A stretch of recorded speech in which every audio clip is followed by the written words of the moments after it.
মাজাৰত সিজদা কৰা, মাজাৰত মোমবাতি আগৰবাতি জ্বলোৱা, মাজাৰৰ নামত বা মাজাৰত শুই থকা আল্লাহৰ ৱলীৰ নামত মান্নত কৰা, মাজাৰত থকা পীৰৰ ওচৰত কিবা বিচৰা, সন্তান নোহোৱা মহিলাই সন্তান বিচৰা, এইবোৰ বিলকুল নাজাইজ। এইবোৰ ইছলামৰ অংশ নহয়। মাজাৰ বা কবৰৰ ওচৰত অকল এটাই কাম কৰিব পাৰি, সেইটো হৈছে কবৰ জিয়াৰত। কিছুমানে মাজাৰক কবৰ বুলি ক'ব নোৱাৰি বুলি কৈ থকা শুনা যায়। এইটো একেবাৰে ভুল ধাৰণা। কবৰ আৰু মাজাৰৰ মাজত কোনো পাৰ্থক্য নাই। আহক তেন্তে আজি কবৰ জিয়াৰতৰ প্ৰথমৰ পৰা শেষলৈ প্ৰয়োজনীয় বিষয়বোৰ তথা দুৱাসমূহ জানিবলৈ চেষ্টা কৰোঁ। কবৰ জিয়াৰত কৰিলে অন্তৰ নৰম হয়, মৃত্যুৰ কথা স্মৰণ হয়, আখিৰাতৰ প্ৰতি উৎসাহ পোৱা যায়, গুনাহৰ পৰা তওবা কৰাৰ মানসিকতা সৃষ্টি হয়, সৎ কামৰ প্ৰতি আগ্ৰহ সৃষ্টি হয়। কবৰ জিয়াৰত ৰসুল কৰীম সাল্লাল্লাহু আলাইহি সাল্লামৰ এটা সুন্নত হয়।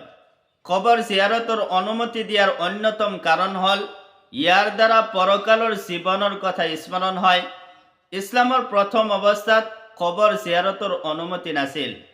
হাদিছত ৰসুল কৰীম সাল্লাল্লাহু আলাইহি সাল্লামে কৈছে, মই তোমালোকক কবৰ জিয়াৰতৰ বাবে নিষেধ কৰিছিলোঁ, কিন্তু এতিয়াৰ পৰা কবৰ জিয়াৰত কৰা, কাৰণ কবৰ জিয়াৰতে অন্তৰৰ পৰা দুনিয়াৰ মহাব্বত নাইকিয়া কৰি দিয়ে আৰু আখিৰাতৰ কথা স্মৰণ কৰাই দিয়ে।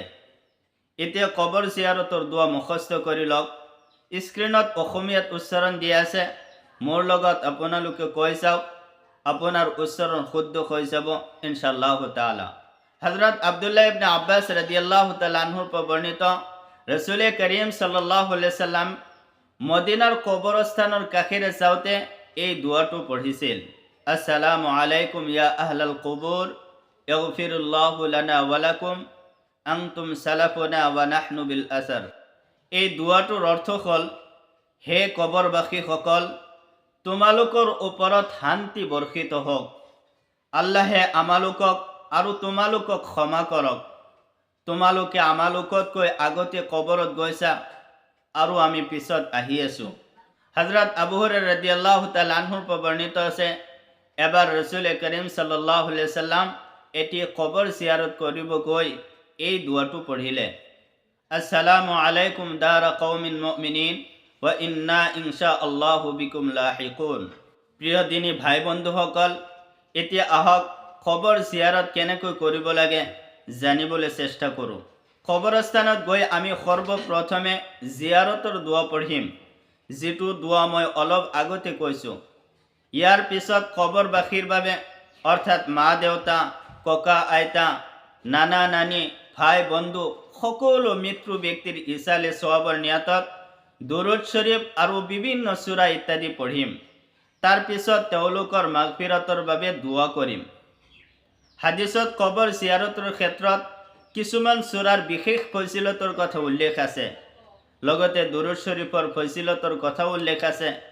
সেয়েহে দুৰুদ শৰীফ, সূৰা ফাতিহা, সূৰা ইখলাছ, আয়াতুল কুৰসী বা যিসমূহ সূৰা সহজ বুলি আপুনি ভাবে সেইবোৰ পঢ়িব পাৰে। এটা কথা মনত ৰাখিব, কবৰ সন্মুখত ৰাখি দুই হাত উঠাই দোৱা কৰা উচিত নহয়। গতিকে কবৰক পিছফালে ৰাখি অৰ্থাৎ কবৰৰ ফালে পিঠি দি পশ্চিমমুখ হৈ দোৱা কৰিব লাগে। আকৌ কোনোবাই যদি হাত নুঠাই মনে মনে দোৱা কৰিব বিচাৰে, তাতো কোনো অসুবিধা নাই।